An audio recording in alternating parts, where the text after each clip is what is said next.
ثم نفخ فيه أخرى فإذا هم قيام ينظرون যেই দিন ইসরাফিল আলাইহিস সালাতু ওয়াস সালাম সিংহায় দ্বিতীয় ফুৎকার দিবেন, সকল মৃতরা কবর থেকে জিন্দা হইয়া হাসরের মাঠের দিকে যাবে। হাসরের মাঠ, যেই মাঠে মহান আল্লাহ তামাম সৃষ্টি জগৎকে আল্লাহ হাজির করবেন। এই পৃথিবীতে যা কিছু মহান আল্লাহ সৃষ্টি করেছেন, সকল প্রাণী জগৎ আল্লাহ পাক রব্বুল আলামিন ওই দিন সৃষ্টি করে হাসরের মাঠ কায়েম করবেন, হাসরের মাঠে হাজির করবেন বিচারের জন্যে। ওই দিন আল্লাহ হবেন বিচারক, ইনসাফের বিচার কায়েম হবে। ওই কিয়ামতের কঠিন ময়দানে এমন ভয়াবহ পরিস্থিতি হবে, আল্লাহর রাসূল বলেন মাথার খুব কাছাকাছি থাকবে সূর্য, নিচের জমিন হবে তামার, নিচের জমিন হবে তামার, আর সূর্য মাথার খুব কাছাকাছি থাকবে। এই কঠিন পরিস্থিতিতে আল্লাহর রাসূল বলেন মহান আল্লাহ 7 দল মানুষদেরকে তারা আরশের ছায়ার নিচে জায়গা দিবেন। কয় দল? 7 দল। ওই কিয়ামতের কঠিন ময়দানে মহান আল্লাহ তার মায়ার 7 দল বান্দা বান্দীদেরকে আল্লাহ আরশের ছায়ার নিচে জায়গা দিবেন। আল্লাহর রাসূল সাল্লাল্লাহু আলাইহি ওয়াসাল্লাম বলেন সাবআতুন ইউযিল্লুহুমুল্লাহু ফি যিল্লিহি ইয়াওমা লা যিল্লা ইল্লা যিল্লুহু ইমামুন আদিল ওয়া শাবুন নাশা ফি ইবাদাতিল্লাহ ওয়া রাজুলুন কলবুহু মুআল্লাকুম বিল মাসজিদি ইযা আখরাজা মিনহু হাত্তা ইয়াউদা ইলাইহি ওয়া রাজুলান তাহাব্বা ফিল্লাহি ইজতামাআ আলাইহি ওয়া তাফাররাকা আলাইহি ওয়া রাজুলুন যাকারাল্লাহা খালিয়ান ফাফাদাত আইনাহু ورجل دعته امرأة ذات حسب وجمال فقال إني أخاف الله ورجل تصدق بصدقة فأخفاها حتى لا تعلم شماله ما تنفق يمينه أو كما قال عليه الصلاة والسلام আল্লাহর রাসূল বলেন উম্মত রে, কিয়ামতের কঠিন ময়দানে যেই দিন আল্লাহর আরশের ছায়া ছাড়া কোনো ছায়া থাকবে না, যেই কঠিন দিনে মাথার কাছাকাছি থাকবে সূর্য, নিচের জমিন হবে তামার, ওই কঠিন দিনে আল্লাহ পাক রব্বুল আলামিন তার আরশের ছায়ার নিচে 7 দল মানুষদেরকে স্থান দিবেন, জায়গা দিবেন। 1 নাম্বার হলো ওই সমস্ত মানুষের দল ইমামুন আদিল। 1 নাম্বার হলো ন্যায় বিচারক।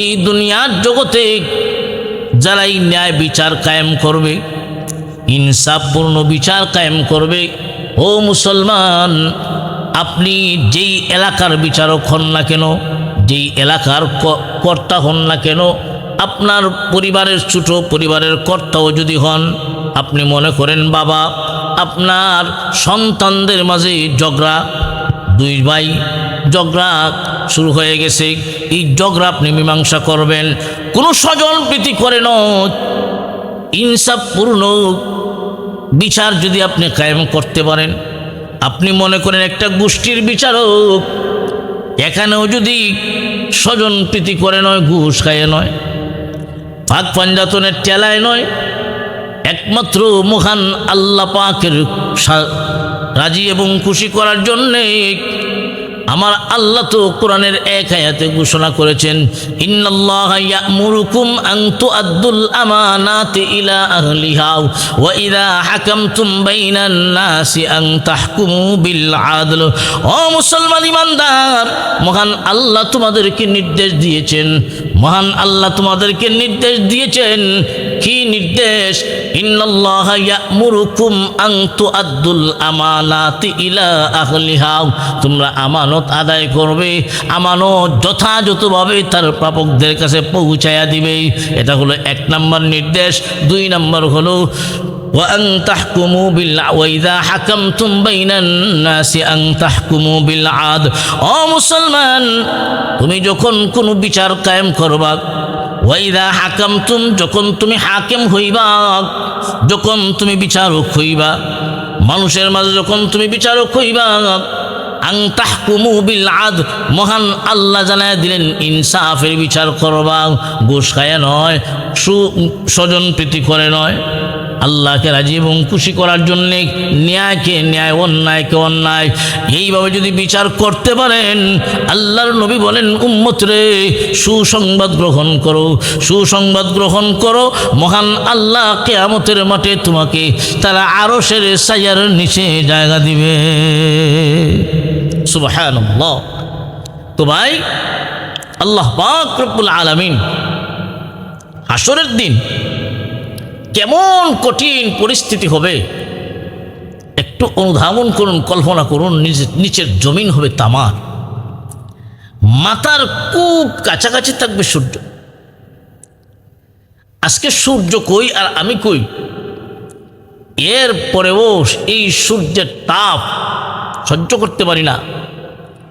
ওই কঠিন দিনে মাথার খুব কাছাকাছি যখন সূর্য থাকবে মানুষের শরীর থেকে এমনভাবে গাম বের হবে, কারো গাম হাঁটু পর্যন্ত, কারো কোমর পর্যন্ত, কারো বুক পর্যন্ত।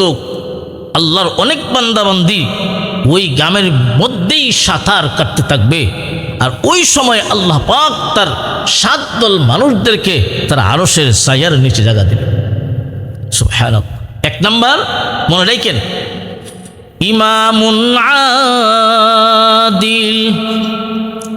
1 নাম্বার হলো ন্যায় বিচারক, ইনসাফপূর্ণ বিচার কায়েম করনেওয়ালা।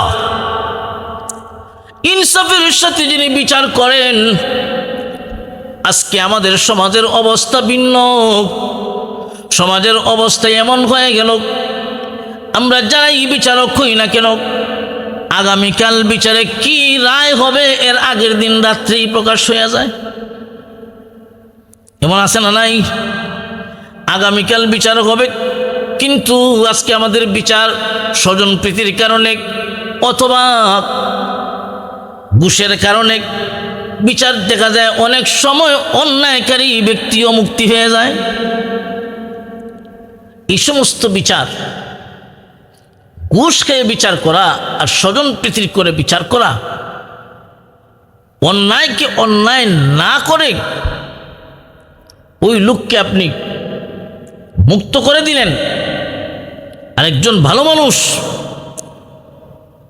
ন্যায় যিনি অন্যায় করে না, যিনি ন্যায়, যিনি নির্দোষী, ওই সমস্ত নির্দোষী মানুষকে দোষী সাব্যস্ত করা হয়। আপনারা যারা বিচার করেন খুব ভালো করে মনে রাখবেন, আজকে দুনিয়ার এই ক্ষণস্থায়ী জগতে আপনি করতে পারেন, দুনিয়ার ন্যায়কে অন্যায় বানাইতে পারেন, ক্ষমতা আপনার হাতে। অন্যায়কে ন্যায় বানাইতে পারেন, ন্যায়কে অন্যায় বানাইতে পারেন ক্ষমতার কারণে। খুব ভালো করে মনে রাখবেন, এই দুনিয়ার জীবন ক্ষণস্থায়ী, ওই পরকালের মাঠে, হাসরের মাঠে আমার আল্লাহ যেদিন বিচারক হবেন, ওই বিচারগুলা মহান আল্লাহর আদালতে আবার পুনরায় হবে। সুবহানাল্লাহ। হ্যাঁ মুসলমান, এই দুনিয়ায় আজকে তুমি দুর্বল হওয়ার কারণে, আজকে তোমার টাকা পয়সার দিক দিয়া দুর্বল, জনবলের দিক দিয়া তুমি দুর্বল, আজকে তুমি গরিব, আজকে গরিবের বিচার নাই। ধৈর্য হারা হবেন না, সবর করেন। মহান আল্লাহ তো আছেন, দেখতেছেন কে কেমনে বিচার করে। ও মুসলমান, আজকে তুমি গরিব হওয়ার কারণে দুনিয়ার আদালতে তুমি বিচার পাও না। দুনিয়ার আদালতে বিচার যদিও না পাও, ধৈর্য ধারণ করবা, মহান আল্লাহ তোমার বিচার হাসরের মাঠে করবে। সুবহানাল্লাহ।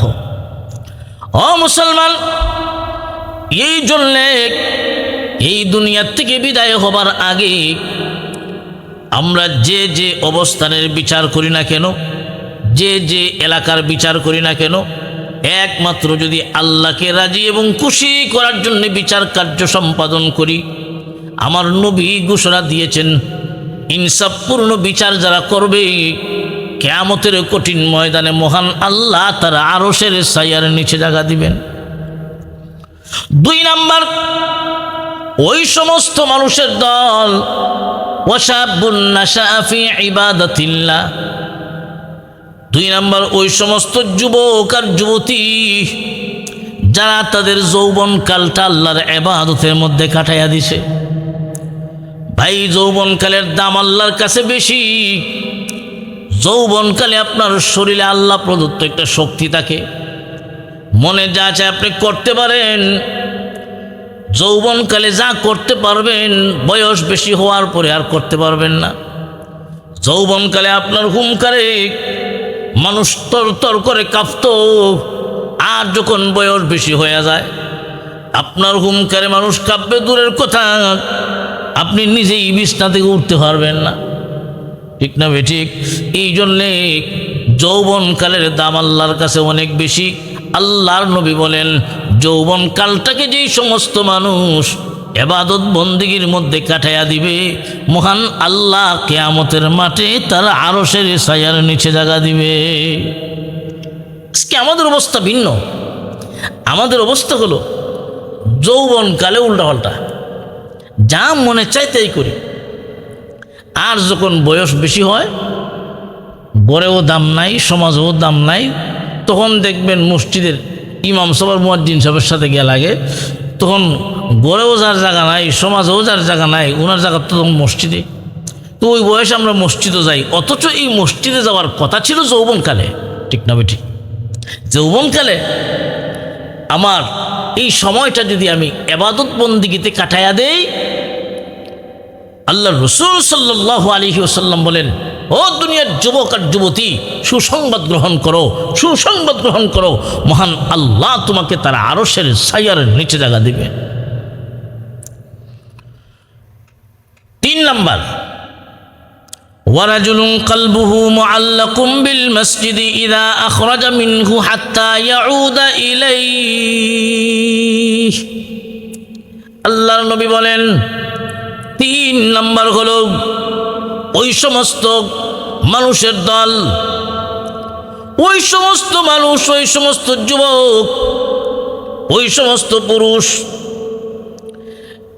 ওয়ারাজুলুন কলবুহু মুআল্লাকুম বিল মসজিদি ইযা আখরাজা মিনহু হাত্তা ইয়াউদা ইলাইহি, যাদের অন্তরটা মসজিদের সাথে লাইগা থাকে। মসজিদে যখন যায় অন্তরে প্রশান্তি হোক, আর মসজিদে নামাজ যখন আদায় করে, নামাজ যখন শেষ হয়ে যায়, মসজিদ থেকে যখন বের হয়ে যায়, তখন মসজিদে থাকার আনন্দ বাহিরে পাওয়া যায় না। অন্তরের একটা টান, আবার কখন আসরের আজান হবে, আমি মসজিদে যাব। আসরের আজান হয়ে যায়, মসজিদে চলে যায়, নামাজ আদায় করে মসজিদ থেকে বের হয়ে যায়। আল্লাহর রাসূল বলেন, ওই মানুষের অন্তরে কিন্তু মসজিদের মহাব্বত, মসজিদে থাকা, মসজিদে যাওয়াটা বড় ভালো লাগে, মসজিদের সময় কাটানো বড় পছন্দনীয়। আল্লাহর নবী বলেন, রে দুনিয়ার উম্মত, তোমার সম্পর্ক যদি মসজিদের সাথে হয় তাহলে সুসংবাদ গ্রহণ করো, মহান আল্লাহ কিয়ামতের কঠিন ময়দানে তোমাকে তার আরশের ছায়ার নিচে জায়গা দিবে। সুবহানাল্লাহ। কয় দল গেছে? 3 দল। এক নম্বর দল ইমামুন আদিল, ন্যায় বিচারক। 2 নম্বর ওই সমস্ত যুবক আর যুবতী যারা যৌবনকালটাকে ইবাদতে কাটায় দেয়। 3 নম্বর ওই সমস্ত পুরুষ যাদের অন্তর মসজিদের সাথে লেগে থাকে।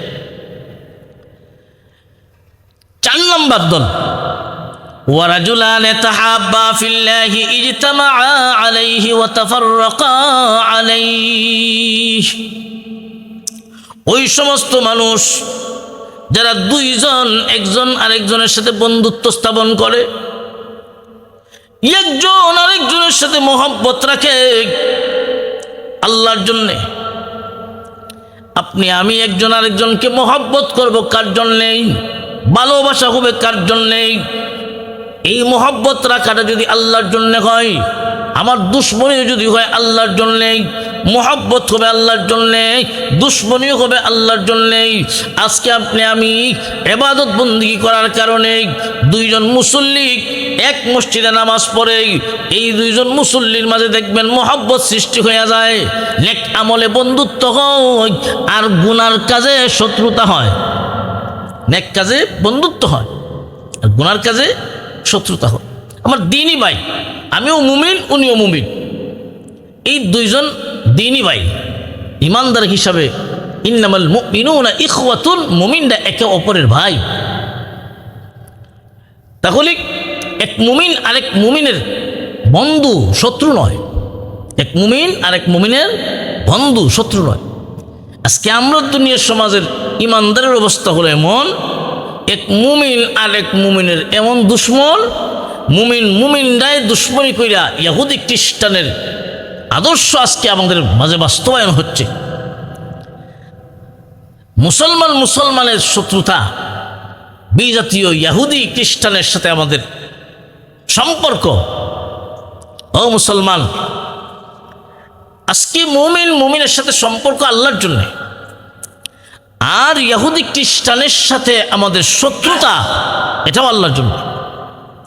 কারণ আল্লাহ বলেছেন ইহুদি খ্রিস্টান তোমাদের বন্ধু নয়, তোমাদের শত্রু।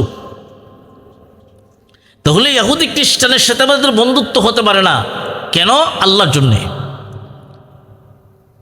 আল্লাহ কোরআনের আয়াতে বলেন, ইয়া আইয়ুহাল্লাযীনা আমানু লা তাত্তাখিযুল ইয়াহুদা ওয়ান নাসারা আউলিয়া। আল্লাহ পাক রব্বুল আলামিন বলেন, হে দুনিয়ার ঈমানওয়ালারা, লা তাত্তাখিযুল ইয়াহুদা ওয়ান নাসারা আউলিয়া,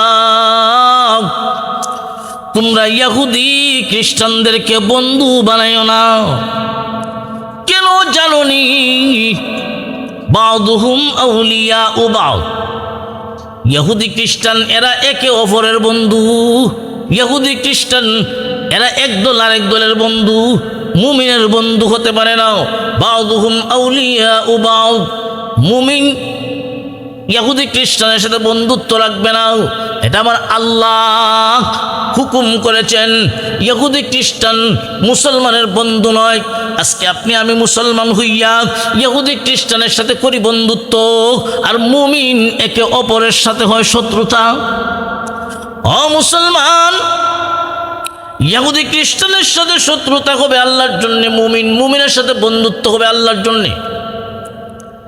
দুইজন মানুষ একজন আরেকজনকে মহব্বত করবে আল্লাহর জন্যে, আর তাদের দুশ্মনীও হবে আল্লাহর জন্যে। আল্লাহর জন্য যদি মহব্বত হয়, আল্লাহর জন্য যদি দুশ্মনী হয়, যেই লোকের মাঝে এই গুণটা অর্জন হয়ে যাবে, আল্লাহর নবী বলেন, হে উম্মত, তুমিও সুসংবাদ গ্রহণ করো, সুসংবাদ গ্রহণ করো। মহান আল্লাহ কিয়ামতের কঠিন ময়দানে তোমাকে তার আরশের ছায়ার নিচে জায়গা দিবে। সুবহানাল্লাহ। কয় দল গেছে? 4 দল। 5 নম্বর, ওয়ারাজুলুন যাকারাল্লাহা খালিয়ান ফাফাদাত আইনাহু, ওই সমস্ত মানুষ যারা নির্জনে নীরবে একাকিত্বে আল্লাহর বন্দেগী করে, আল্লাহর গোলামি করে, নেক আমল করে, একমাত্র মালিককে সন্তুষ্ট করার জন্য, দুনিয়ার কোনো মানুষকে দেখানোর জন্য নয়। গভীর রজনীতে ওইটা সারা দুনিয়ার মানুষ ঘুমায়, পশু পাখি ঘুমাইয়া যায়, আল্লাহর নেক বান্দা বান্দিরা ওই সময় উঠিয়া যায়, আর ঘুমায় থাকে না, আল্লাহর সামনে দাঁড়াইয়া যায়, তাহাজ্জুদের নামাজ আদায় করে, গুহনে গুহনে আল্লাহর বন্দেগী করে, চোখ থেকে পানি ছেড়ে ছেড়ে কান্দে। দুনিয়ার কোনো মানুষকে বুঝতে দেয় না, বড় বড় আমল করে কথা ঠিক, কিন্তু কাউকে বুঝতে দেয় না। ওই গুণটা যার মাঝে অর্জন হয়ে যাবে, আল্লাহর নবী বলেন, তুমিও সুসংবাদ গ্রহণ করো, কিয়ামতের কঠিন ময়দানে মহান আল্লাহ তোমাকেও তার আরশের ছায়ার নিচে জায়গা দিবে। আর আজকে আমাদের অবস্থা হলো এমন, আমি যদি তাহাজ্জুদ করি তো এলাকার মানুষকে কেমনে জানাইতাম, না জানানির আগ পর্যন্ত শান্তি নেই। কোনো এক কথা প্রসঙ্গ দেখবেন তো শোনায় দেয়। বর্তমান আমরা দেশে যে চার দোকানগুলো আছে, চা স্টল, এই এক একটা চায়ের দোকান বাংলাদেশের এক একটা সংসদ ভবনের মতো। চার দোকানে দেখবেন যত আজে বাজে, কোন বেটার কি আছে, কোন বেটির কি আছে, সব আজে বাজে গস চার দোকানে।